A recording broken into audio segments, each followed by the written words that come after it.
How you doing, Victory Seekers? You're watching Live with Onrie, and I'm your host, Onrie Cullen. Today's guest is somebody that I have known for quite some time. I have followed his career in comics, and he has just put out such great stuff. I think when we all get into this business, we all want to see our own projects blossom and turn into these grand things that everybody reads and everybody is onto. And it doesn't happen for a lot of people. So when it does happen for somebody, you're always happy for them. You're glad that they're moving forward. Well, the thing about Cullen is he's been doing this a long time, and he's always been the most kind person I have ever met at any convention. Like, he's just very easy to approach and talk to, and he's a wellspring of knowledge. He's done such incredible stuff from HARROW County to Six Gun. I hope I got that right. And he's going to tell us all right now. He's going to bitch slap me through the internet if I messed it up. So without further ado, I'm going to bring him on here because I can drone on about him all day. Ladies and gentlemen, please welcome Colin Bunn. How you doing? I'm all right. How are you? I'm doing fantastic, man. For those of us who don't know who you are, please, share with us everything we need to know about Colin Bunn. Well, you kind of summed it up pretty perfectly. No, I'm a writer mainly of comics, but also short stories, novels, screenplays, whatever I can, whatever means I can use to tell a story. Yeah, I've been writing comics now for quite a while, I guess. I mean, at least a decade professionally. And I write books like The Six Gun and The Damned and HARROW County and Bone Parish. And those are all creator-owned books, but dozens of creator-owned books. But then also I've written for Marvel and DC and Archie Comics and Valiant, and I've written a number of non-creator-owned books and characters for other universes. Awesome. So, Colin, as we're going to kick this off right now, I have a question for you, because I've seen you at multiple conventions and things like that, but we've never actually had a chance to sit down and hang out. So my first question to you is, how did you get into comics? Like, what brought you into this field? How did you get your start, and how did you get to where you are now? Well, I've always loved comics. I loved comics when I was very, very young. I mean, comics were my introduction to reading, and I can't remember a time when comics weren't a part of my life in some way. And I've also always wanted to tell stories. So the idea of writing comic books has been with me for a long time. I mean, I've always wanted to write comics.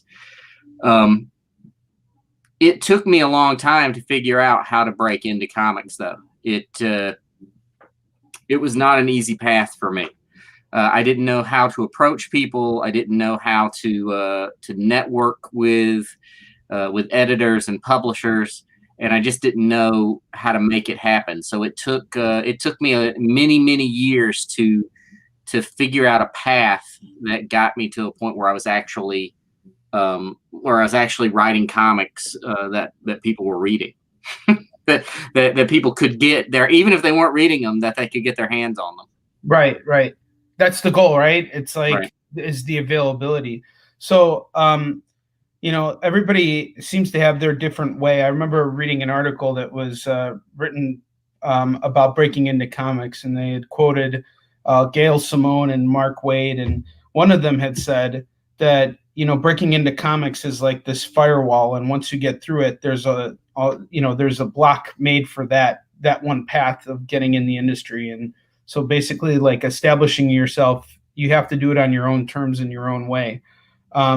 So how did you find you were presented with this challenge of, okay, I need to figure out how to get in. What was the next step? Were you just submitting work consistently and just getting feedback, or were you networking more? Like, Well, I was definitely submitting pitches out there, mainly to like Marvel and DC. I was submitting pitches for for their characters and those kinds of projects. And no, I wasn't getting any feedback back. I was getting lots of rejection, form rejection letters. because that way doesn't work, and it never has. And Gail and Mark or whoever said that, they're absolutely right. That once one person gets in, it's you're not going to get in the same way they are. But I feel like the path I took is as close to the way to do it as there can be.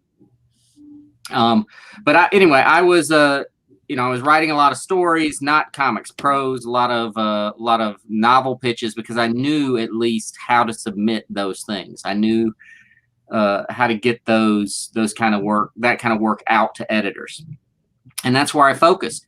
And I have a degree in creative writing, and what you do with a degree in creative writing is you get a job at a comic book shop, which is what I did. And I was managing a comic shop. And one of the other managers of one of their other shops was an artist named Brian Hurt. So he was also trying to break into the industry. And we hit it off immediately. We were talking about stories and trying to come up with a comic that we could sell together a decade before we ever did anything together. But that connection to Brian is really what helped me break into comics, because close to 10 years later, we started talking about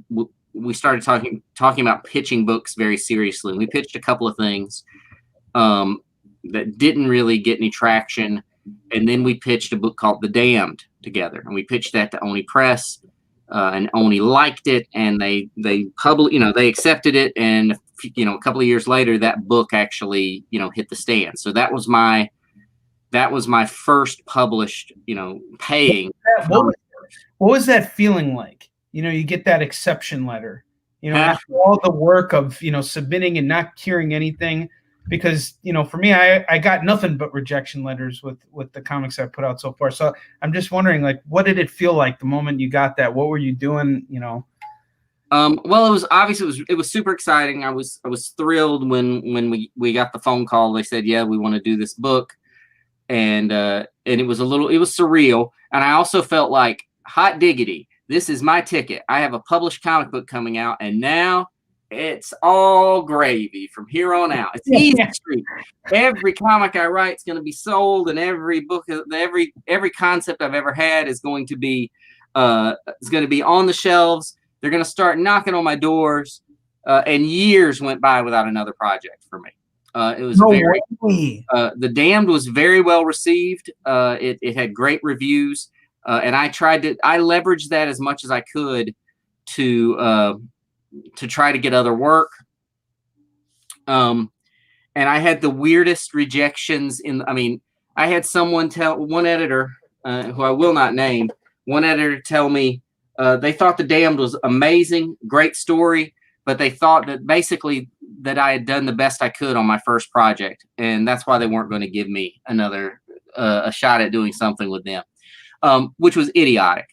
But I kept, I did some more work for Onrie. I managed to eke out a couple of more projects with Onrie. I did a book called The Tooth that I did with Matt Kent, and I co-wrote with my good friend Sean Lee, and that was the second project that I started putting together. And then Onrie accepted a book called The Sixth Gun, which was another project I did with Brian Hurt. When The Sixth Gun came out, that changed things a little bit for me, because that was the moment that, I take that back. I did get one Marvel project in between. I sent The Damned to some editors at Marvel, and after years of it sitting on a desk, an editor called me and said, I read The Damned. I'd like you to do a one-shot issue for us. And I was super excited to do it.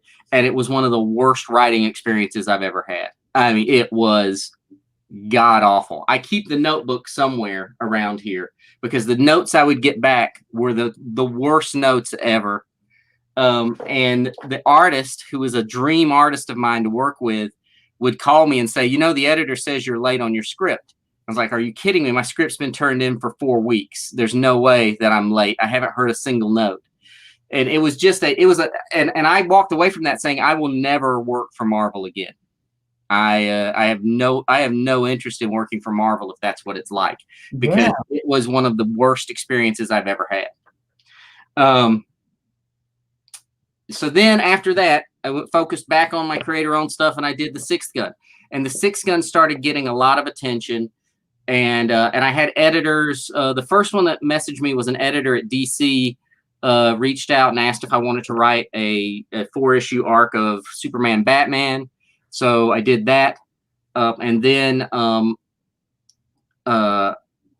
Jason Aaron who was writing for Marvel, gave the Sixth Gun to Axel Alonso, one of the editors there. And he contacted me and asked if I wanted to try out on some Deadpool short stories and things like that. So I was starting to get work at these other, these the big two. And but at this time I was still working a full-time job. I was the vice president of marketing for a company. So I was working a full-time job, and I'd close my doors during the day. I've got to get some important work done, and I'd write comic scripts. And it came to a point where Marvel was starting to offer me a few more gigs, and DC was starting to offer me a few more gigs. So I called Marvel, or I think I called Jason Aaron, and I said, what do you think I should do? Should I tell Marvel that DC is offering me, these projects? And he said, yeah, you should tell them. It's the right thing to do. And I called Axel, and I told him that DC was offering me these projects. And he said, well, we're going to make you an exclusive writer to Marvel starting now. And that gave me enough confidence to quit my day job. And I told my wife, I said, give me 6 months to see if I can make this work. And she agreed, and I quit my day job, and I haven't looked back since. I wrote for Marvel for a couple of years under an exclusive contract. I wrote when that contract expired, I started writing for everybody, and so dozens of different books. I've always kept even during the exclusive, when I was exclusive to Marvel, I always had a toe in the creator-owned space. And these days, my career has changed and mutated over the years.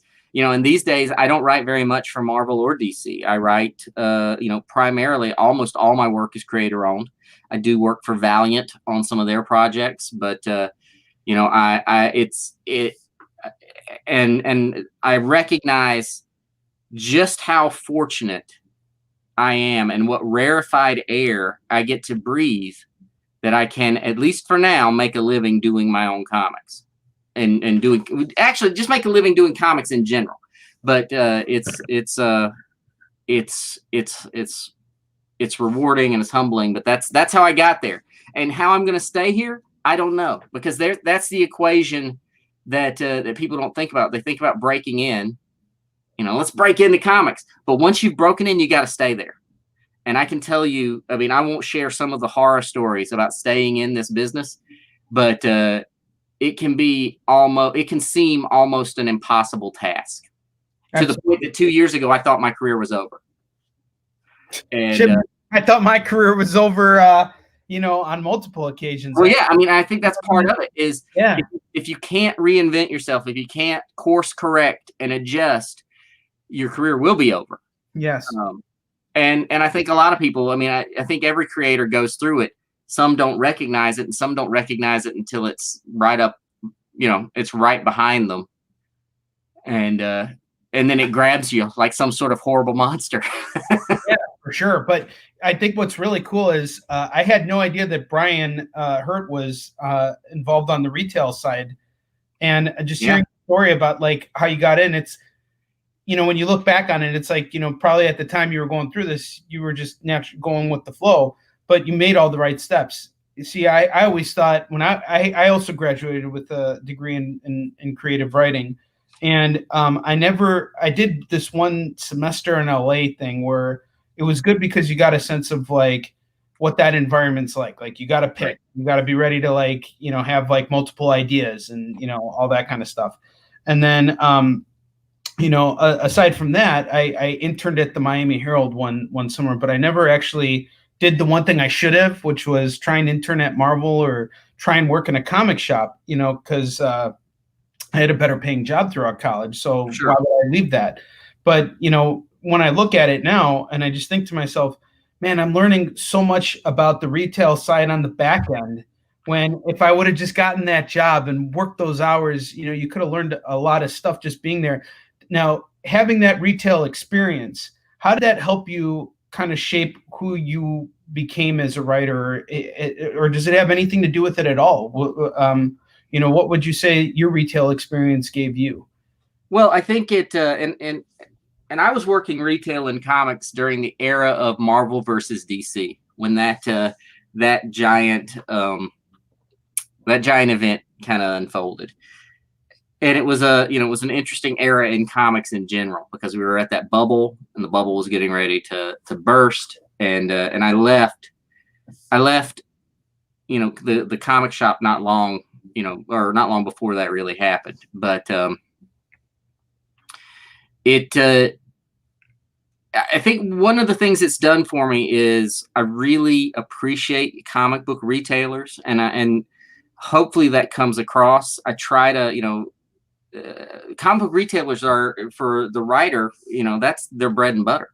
That, you know, yes, the comic book fan is the end user. That's the person who's reading the books. But to be honest, the people that I'm selling my books to are comic book stores. They're the people who buy the books to put them in the reader's hand. It's kind of a weird symbiotic relationship, because readers can influence it. They can go in and say, hey, I really want you to order this book, and I'm hoping they do that.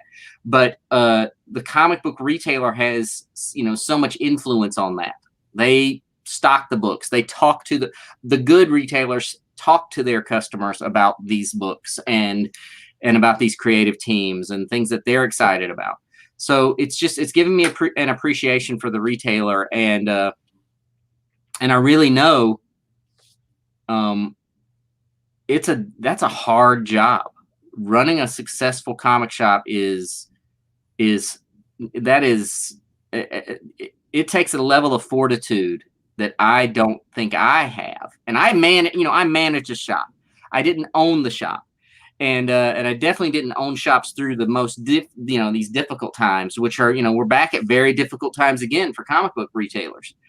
And it takes a level of chutzpah that just doesn't that I just don't have. I'm not cut out for that kind of harsh labor, you know. Yeah, but you know what? I will say this though. You have won their hearts. Patrick Bauer and Dale Bush of Challengers Comics, which is one of my local comic shops, they speak the world of you. They love you. And, yeah, I love those guys. You know, and they talk all the time. They're like, you know what you are to them, Cullen? I don't know if you ever watched Friends, but do you remember what was his name? Gandalf? The guy that was supposed to come, that they were like going to have a lot of fun with, and then his trip canceled.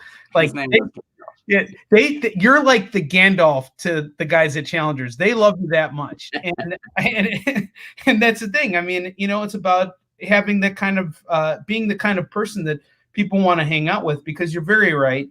You can't interact with everybody. You're busy writing stories, and that in and of itself is a hell, and also requires chutzpah too, because it's like, you know, just you know, from my own writing experiences, I can't pump it out. I still got a script I got to rework again and again. And, you know, I'm sure you're going through the same thing. You seem to be very meticulous about the projects you're taking on.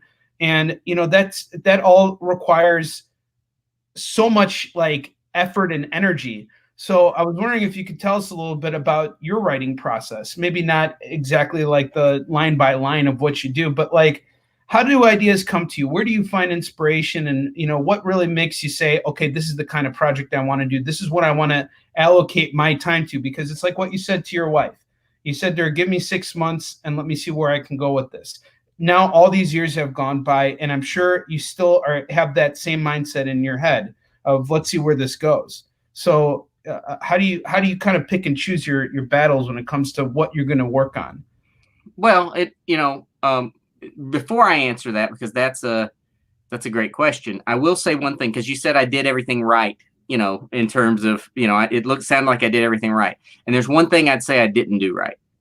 And that was I waited in terms of comics for someone to give me permission to tell stories.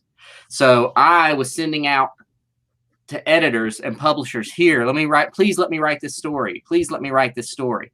And you still, to this day, you hear people say, oh, they gave him, I don't know what, some character. They gave him a Captain America book.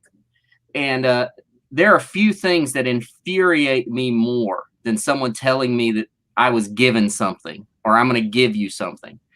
Because I worked my rear off in order to get any of these projects. But what I shouldn't have done was waited for some editor at Marvel or DC or whatever to say, yes, we want to publish you. What I should have done was found a way to make my own books and get them out there. Now, I did do that with The Damned and The Six Gun, but I could have done it a lot sooner. I could have actually been putting material out there instead of focusing so much on someone's got to accept me. It didn't have to be comics. It could have been short stories. It could have been novels, whatever. But I should have been focusing on getting material out there. And that's the one thing I wish I'd have done a little sooner. As far as ideas and how I, look, they never stop. For me, it's, now some of my ideas, I have what I call my books of shadows, which are up here on my shelf. And they are books of shadows, and these are sold at, like New Age bookstores. They're sold at New Age bookstores so that would-be spellcasters can write their spells in them and track their formulae and everything. But I use them to track my ideas and my stories. And sometimes a comic that's coming out has been in one of those books of shadows for 25 years. Sometimes it's brand new stuff. It's just, I like to sit down and just brainstorm ideas. If I can spare an hour to just sit at a sit at a chair, sit my, on my couch and just free write ideas, that's some of the most valuable time I can spend as a writer, because it's generating, new concepts. Some of them never see the light of day. Some, marinate for years and years and decades. And then some, I immediately work on. Other times, a great example was I was doing a book for Aftershock, and it was coming to an end, and the artist on the book called me and said, do you want to do something else with me with Aftershock? And I said, sure. And he said, I want to do something with Count Dracula. And I said, all right, give me 30 minutes. And I hopped on my computer and I brainstormed an idea, because I didn't want to do a Dracula story. I wanted to do something a little different. Right. And I came up with the concept for what would become Brothers Dracul. And that's just a matter of someone gives you that seed. I want to do a Dracula book. And I take it and I, come up with something. So, just a few weeks ago, an artist emailed me and said, hey, I'd love to work on a book with you. And I was familiar with the artist's work. I looked at, I went through some of their material on their website, and I thought to myself, what kind of book would excite this artist? And I wrote a pitch before I got out of bed the next morning, and I sent it to him and said, what do you think? He wrote me back and that day and said, I love that idea. And then the next morning before I got out of bed, I wrote 10 pages of script and sent that to him. And just a few days ago, he sent me, the fully, drawn, lettered, what we'll use as our pitch material for that comic. So sometimes it comes to you like that. Sometimes they sit and wait forever. Sometimes sometimes I actually focus energy on doing it.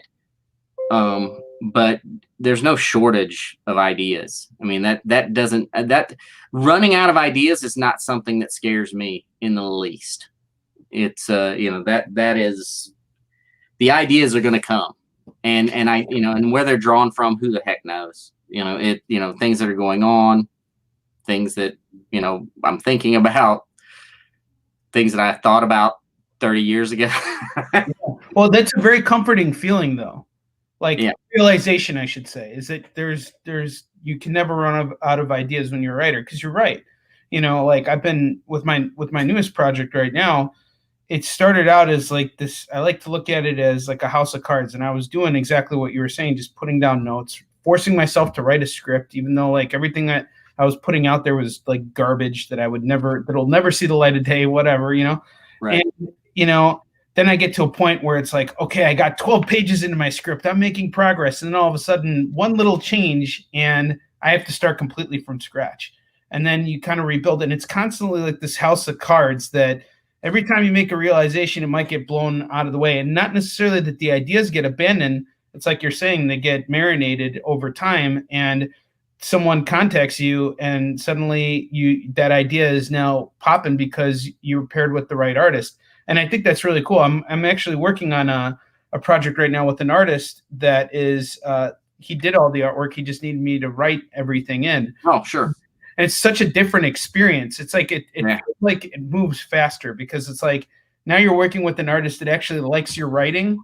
So right. When you come up with that right, it gives you a sense of confidence, I would think, right? Yeah.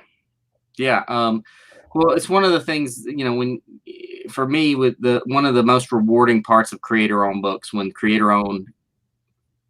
it's done right, is that everybody's invested in it, and everybody, wants to tell the best story together, and that's a big deal.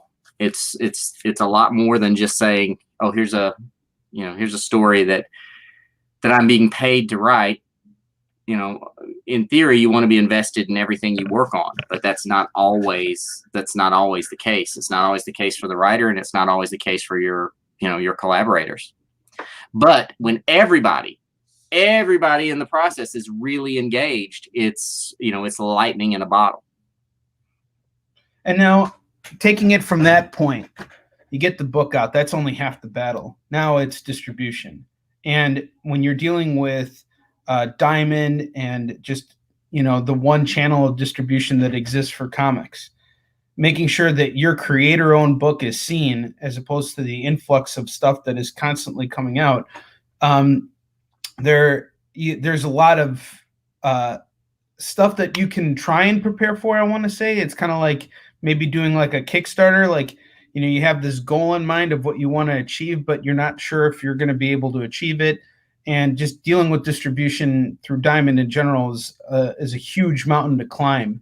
So, when you get to that point, when it's time for distribution, I assume your publisher is handling as much as they can, but a lot of the times it falls on you as well. So what are you doing? Are you cold calling shops? Are you just reaching out to shops that you know? Are you trying to get more reviews? Like what's your first task as soon as like you're done with that script and it's out and it's solicited? Well, yeah, and again, speaking of rarefied air, I have lived in a world where until recently, everything I did distribution was already taken care of because of the publisher. But even then, you have to, like you said, yes, I have called shops. I've done the calls, banking on final order cutoff, trying to get shops to pick up, to order a few extra copies of the books. And we've sent postcards, and we've sent ARCs, and we've sent, it's different for every book. And if I had a huge marketing budget, there are things that you can do. There are marketing companies out there that will help you market the books. But they're very, it's pretty expensive, for the really great ones. And, you do as much as you can on social media. And I have a mailing list that I've been building for years that I'll send to. That's a challenge. And this is coming from me being, a former vice president of marketing. marketing comic books is this thing that it has no shape. It's like John Carpenter's The Thing. It mutates as soon as you figure it out. Yes. As soon as you stick the hot needle into the blood of how to market this comic, it jumps out and it becomes something else. So, marketing comics is tough. And then there's, there's conventions, and that's a great way to market comics. And this is where I got to give you props. I don't know how you do it. If I don't do it, no one will. That's how I do it. I have told so many people at conventions, watch him. Watch how much energy this guy has all day long. All day long. You keep it. I mean, you are on. I love the interaction. I love that part of conventions too. But and you drum up a lot of attention too, man. When we were across from each other at Planet Comic Con last year, your booth was slammed. I was feeding off of your traffic. If I'm being, people were. And look, that's the beauty of writing a Deadpool, an evergreen Deadpool book. I'm always going to have people coming up because I wrote a Deadpool book that is always going to be the top of Marvel. Your other books too. Your creator-owned books are moving, and they're well known. I mean, Six Gun. What's going on with Six Gun, by the way? Because I remember there was a TV deal, and something was happening, and then and I want to give you credit now for this. When we're talking about adapting, that sucks. Because that's when it truly leaves. You were talking about The Thing and everything. The second someone options your idea, that's it. And you just cross your fingers and you hope something's going to happen, but you kind of know that the chances of it happening are, not in your favor. Not saying that it can't. But you came to a point, and I'm sure you'll be more than happy to tell us about it. But the reason why I'm bringing it up is there was a moment that inspired me where when everything kind of like fell flat with it, or I'm sure I'm using the wrong terminology and I apologize, but at some point you realized, maybe this wasn't going to happen right now. And what you said was, we got a comic to focus on. And it showed me, and I think it showed everybody else, that it's like Colin's focused on making a good comic first. That's what matters. It's not about it getting adapted. Who cares about that? It's about making a good comic first.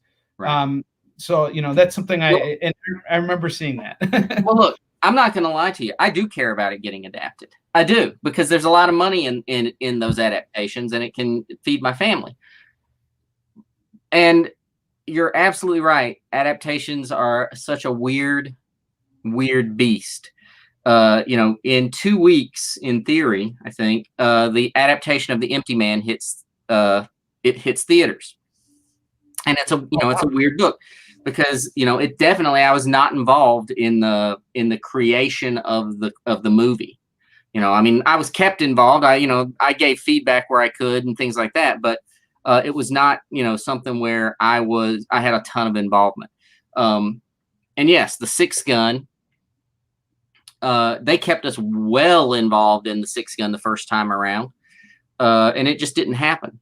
But it's one of those things that things are in the works. There's always something in the works. And now I'm more, I'm less inclined. I try to give myself more of a voice. When the first of these things happened, I was just excited for, I'm excited for the option money. I'm excited for something to possibly happen. I'm a lot more involved now, and I make sure my voice is heard a little more. And sometimes people don't want me to say it, but let me be honest. If a movie or a TV show is not good, it serves the comic not one bit. And the only reason to do one of these things, really, and when I really think about it, is it needs to serve the comic. And I don't expect something to be a panel, a frame by frame recreation of every issue of the comic, but it has to be true to the spirit of the comic. It has to represent the comic. And yeah, I want it to be, I want it to serve the book in some way.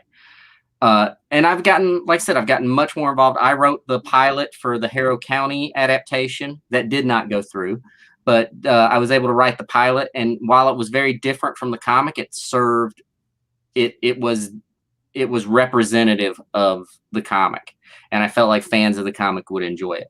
And that's one of the things that, you know, for all the stuff that I have in the works right now, some of it I'm involved in, you know, in the as a producer or as a writer, and some of it I'm not as involved, but I'm letting my voice be heard as much as I can on those things going forward.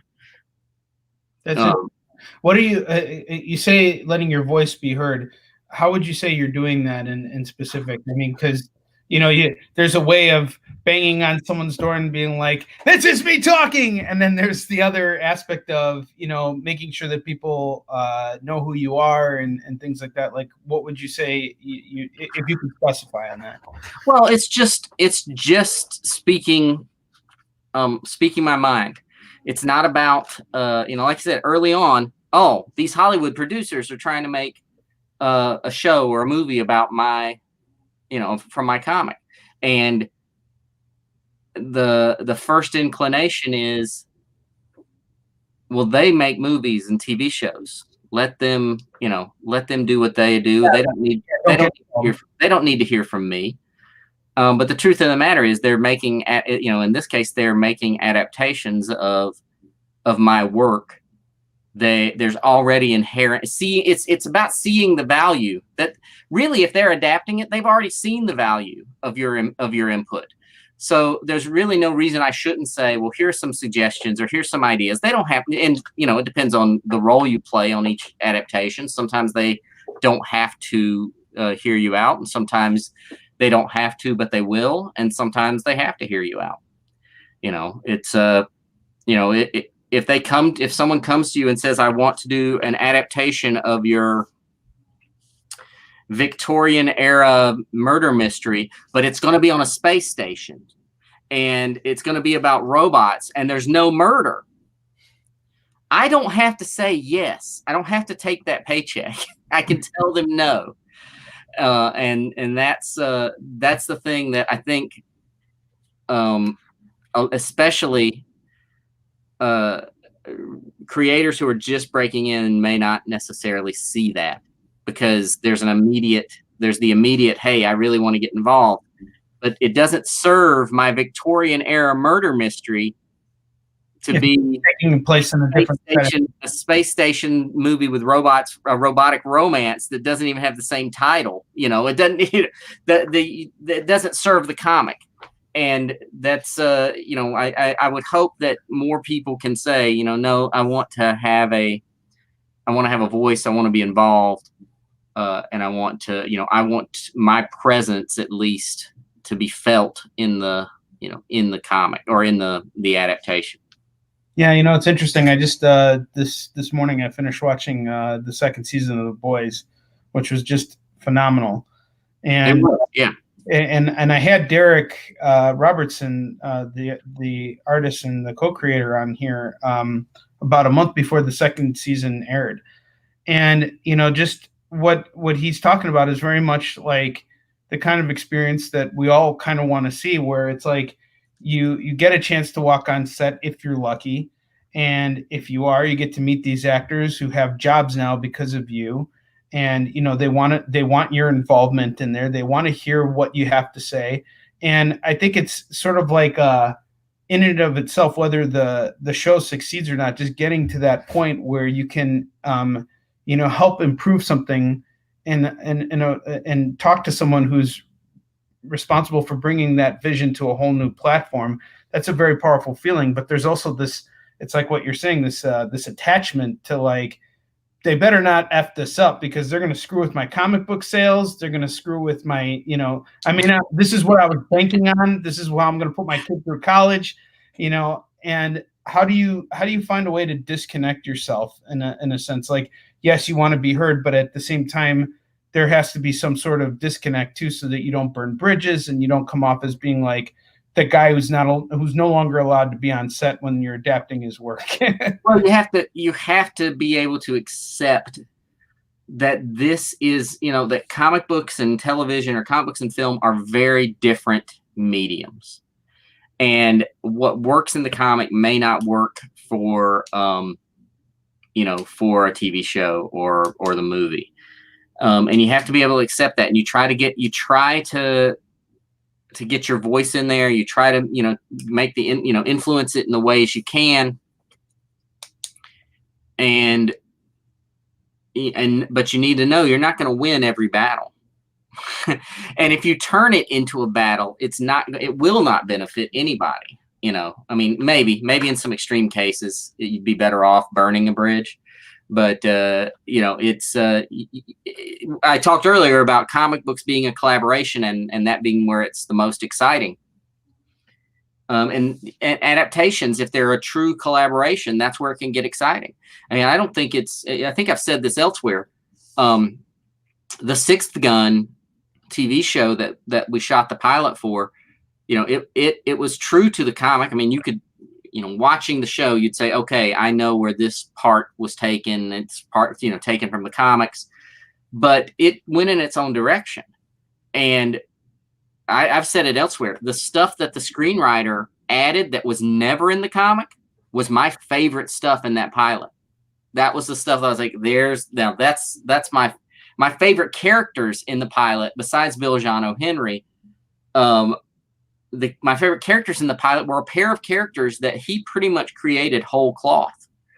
So you have to be open to that kind of, it's a collaboration. It's a partnership, hopefully.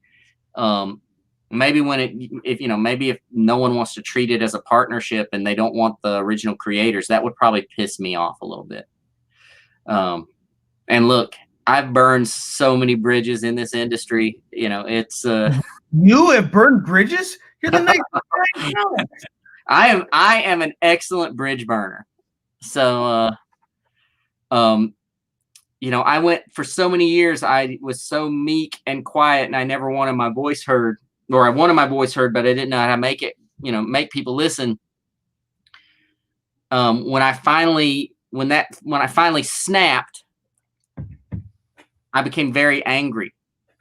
And, I wish I hadn't, it was like the pendulum swung too far back the other way. I should have tried to control that a little bit, and I didn't. And I let a lot of people in comics know exactly what I thought of them at that moment. And I probably should not have done that. It's one of those things, if you're a person that always says yes to everybody, yes, I'll do that. Yes, I'll help you with that. Yes, I can meet that incredible deadline. Yes, I can, I can jump in and help this other writer. Yes, I'll go to your house and help you move something because I have a truck. And then you finally say no. People act like this. It seems shocking that you actually said no to somebody. And I should have let my voice be heard a little more early on and in smaller increments until I let it build up until I finally just it all came out like a dragon. Well, you're right, because there's an aspect to it. So like I was editing this one project, and the writer of it, he was kind of trying to figure out what he wanted to do. He's still figuring it out, and I wish him the best of luck, but I was not the right fit for his project because I spent 6 hours editing his script with him on the phone and teaching him how to write scripts. And as soon as we were done, I kind of moved on, and he hired an artist, and they were putting everything together. And so I was managing the actual production. But there came a point where he decided that he wanted less panels on each page. So anywhere he saw 8 panels on a page, he immediately shrank it down to 4 to 6. And I'm like, well, that's not how you write comics. You can have, if you read anything that Stan Lee or Don McGregor or Alan Moore, anything that they put out, comics can be done all kinds of ways. When you're actually writing the scripts, when you're writing comic scripts as opposed to prose, you're looking at the actual art that you want to go there. You're allowing the artist to kind of tell the story and to do it within a certain amount of panels. So what you're saying, like, really kind of speaks to me is like, when someone comes back to you and says, well, can you go back and re-edit this script now and look at 10 pages? I told him, well, you're going to have to pay me extra because this is just not how things work. You know, like you can't just ask me to come in and redo my job again because you decided you want pages with less panels on them. You should have thought about that when you wrote the script initially. Now we're at this point where you have an artist and everything's moving together. And, you know, I think you're right. When you put your foot down, sometimes it sets the right, it shows that you can't be taken for granted. And it's either, you know, take me seriously or move on. And I respect that. Yeah, but you got to do it in the right way. And I'm self-aware enough to know that there have been times in my life that I have not done it the right way. That I was so angry that I would get on the phone and say, I'm going to make this person cry before I'm done. You know, that it's you have to, there's a balance that you have to strike, and you have to be aware of and it sounds like you were, of course, but you have to be aware of what other people are dealing with and what other people are feeling, and other people are going through in the process as well. And I have in my life, I have at times allowed my vision to be clouded to those things, and it has never, not once, really benefited me. That's there's the if I could go back and do things different moment, I guess. Yeah, that's one of the things you would do. Well, you know, what's interesting to me is, you know, you were talking earlier about successful adaptations, and it immediately made me think of Watchmen. So, like, when an adaptation is done not well or poorly received, I don't know how you felt about the Zack Snyder adaptation. You know, like, generally it came to like mixed reviews. You either like this movie or you genuinely hated it. And Alan Moore himself, like, he was like, don't ever adapt it, don't ever do anything, you know, forget it. And then last year we had this Watchmen show, which was so great and so awesome. And I remember when the Watchmen movie came out, there was a huge push for the graphic novel and all these other, like, you know, making of the movie books and things like that. But then, you know, this TV show came out and really elevated everything. And, you know, I would argue that it's just as good, if not better, than the actual graphic novel. I mean, it was just such a great show. And hearing what you said about Six Gun and on that TV pilot and seeing how, you know, stuff was advanced, and that's the stuff that you like, I think it's really admirable to be able to come to that understanding, because it's like, you know, this is your idea and someone is kind of like taking your idea and advancing it, sort of like what we've seen happen with all these Marvel movies. I mean, Stan has seen his stuff elevated on multiple occasions with pretty much all of his characters. So, you know, to be able to look at it and be happy about that, to know, like, wow, you know, this is cool, is that's a very, like, I would say, mature way of looking at it, because you can't have everything your way and you can't be in control of everything. Yeah, I mean, and look, you know, when it comes to these adaptations, I've told the story. I don't need to see it told exactly the way I did it. That's really boring to me. You know, I do want it to be true to what I did, but there has to be room for, you know, different takes and different interpretations and, you know, changes. Yeah, and I wonder if there's a marketing thing to that too. If you're like the disgruntled writer who, you know, goes on Bleeding Cool and says, like, you know, they never got it right, and, you know, they'll never know how what I was really trying to get through to the story because they didn't read the comic. You know, they just put it out there. I wonder if there's some aspect to that actually might boost the sales of the comic, because if you're trashing the show, which obviously I don't recommend anybody do, or any movie or whatever adaptation, I wonder if the controversy behind that might lead to more comic book sales. Oh, sure. I mean, I'm sure it could, depending on the person and the right, you know, how they handle it.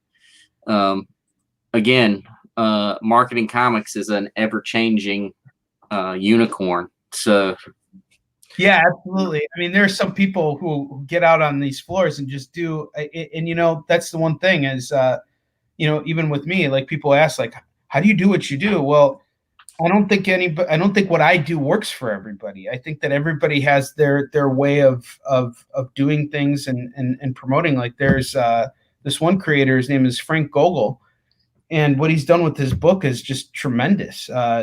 He's publishing it through Source Point Press.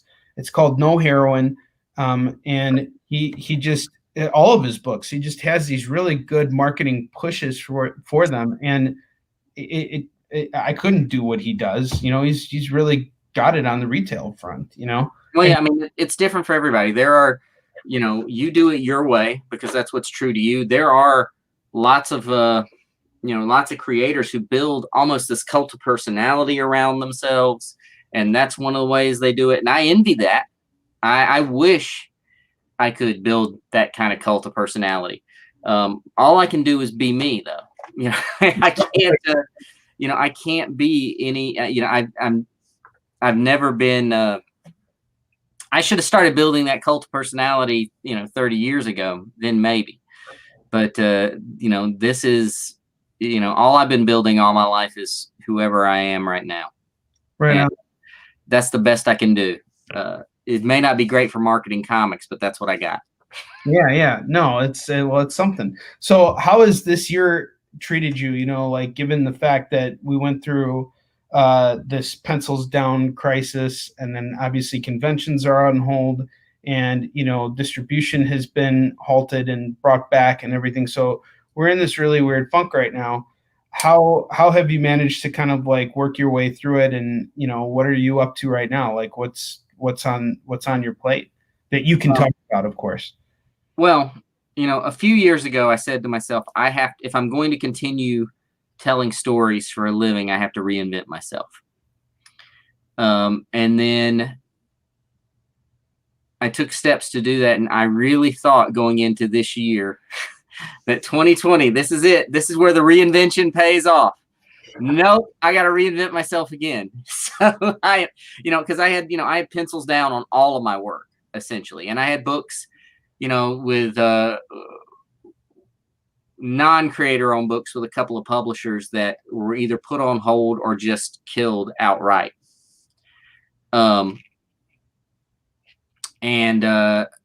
And then, like I said, all my creator-owned stuff went on hold. So I had to, I looked at some other things. I started working on some prose stuff that some publishers were interested in hiring me to write. I worked on, I'm working on a screenplay for an animated feature. And then I worked on the few projects that I had that I was pretty confident would come back. I worked on those during the pencils down time, and now everything's kind of opened back up for almost all the publishers. Everything's, it's pencils back up. I don't know when those books are coming out necessarily, but I have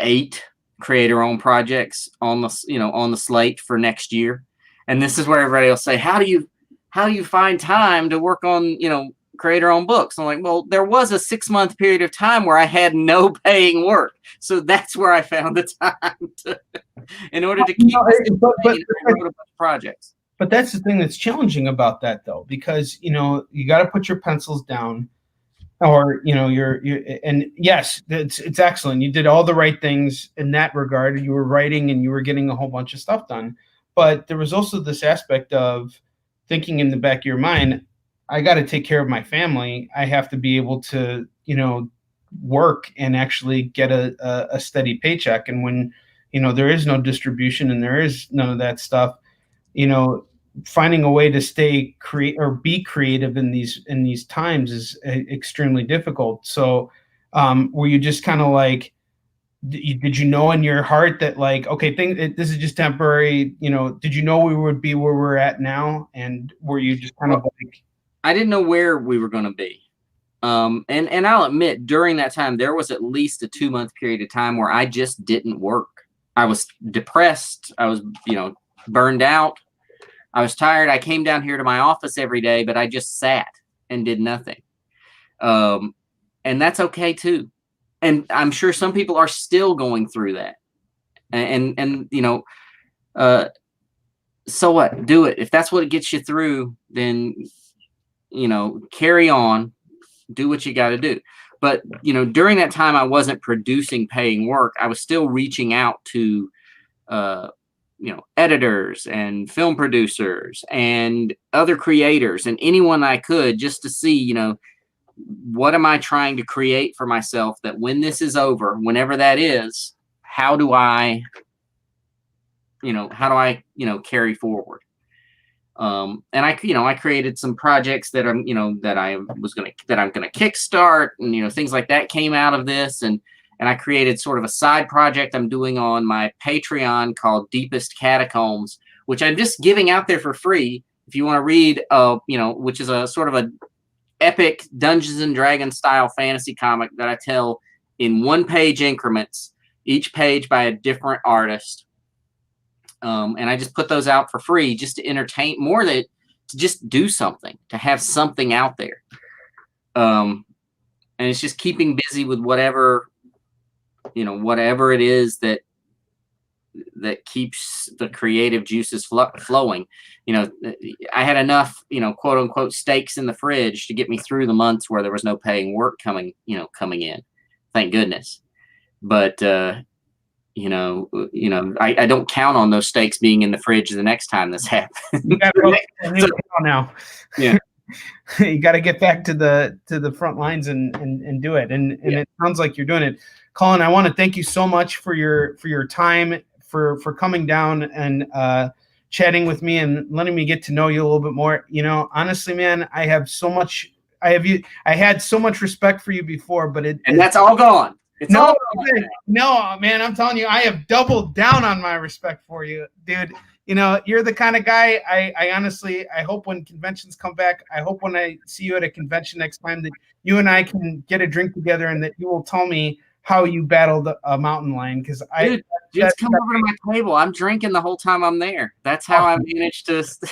That's awesome. Okay, cool, man. Well, hopefully we'll be across from each other next time. If they don't, I think I moved over to the dealer area because I have a collectibles business too. So I'm not sure if I'll be in Artist Alley next year, but I'll definitely be back in Planet Comic Con next year because that's one of my favorite shows. And you and your wife, you guys are just, you guys have such a great presence when you're together. And, I wish you nothing but the best of luck with everything you're doing.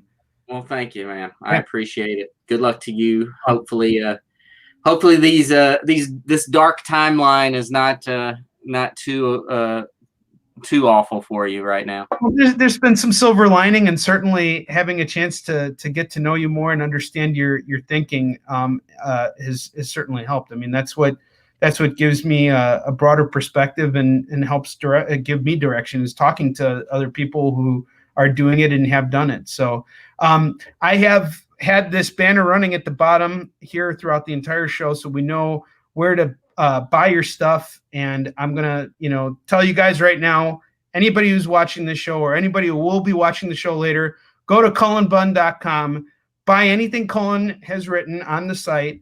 And if there's nothing on there, go to your local comic shop and look for anything that he has done. I'm telling you guys, he is one of the greats, and you will not be disappointed with any of the books you try out from him. I mean, his stuff's getting adapted. This is good stuff. But aside from that, Colin, I want to throw it back to you right now. We know where to we know where to throw money at you. But if we want to follow you and know exactly what you're up to, do you mind telling us where we would best find you? Yeah, so the best place for interaction, I'm very active on Twitter, and it's just at Cullen Bunn. My website, like you've had running on the banner here, is cullenbunn.com. My Patreon is Cullen Bunn. So I should be pretty easy to find on any of those places. Excellent. Well, if you have a moment, do you mind hanging out backstage? I'd love to have like a few. Sure. With you. Yeah. All right. Excellent. So thank you again for coming on, and I'll be right with you. Let me just close out here. So there we have it, folks. Colin Bunn. This was a blast talking to him. I've been wanting to have him on the show for quite some time, and he's been really busy working on all these projects and stuff, and finally got him here, and it was a blast talking with him. I learned a lot from him. He's got a lot of experience, as you guys can see, and just hearing from that and just his humility, being able to see that he's not perfect and reflect on some of the areas where he wishes he could have improved, and learning those lessons will definitely make him stronger going forward. And I'm telling you guys, check out his creator-owned work. This is the stuff, like when I keep saying this, even on Kicking It with Onrie, when you come on my shopping show and we had our indie, setup yesterday, this is the stuff of tomorrow. This is the stuff this is the next big Marvel properties that are going to come out there. It's the creator-owned stuff that all of these writers are putting out because they have the control. They have the ability to tell the stories that they want to tell the way they want to tell it. So tomorrow I got 2 episodes of Live with Onrie. I'm having Tom Hutchinson on at about this time tomorrow. And then in the evening, I got Frank Gogol coming on, and he's going to be talking about some stuff that he's got going on. So I will see you guys tomorrow with 2 brand new episodes, one in the afternoon and one in the evening. I will fill you guys in on all the details in the morning. And until that time comes, onward to victory.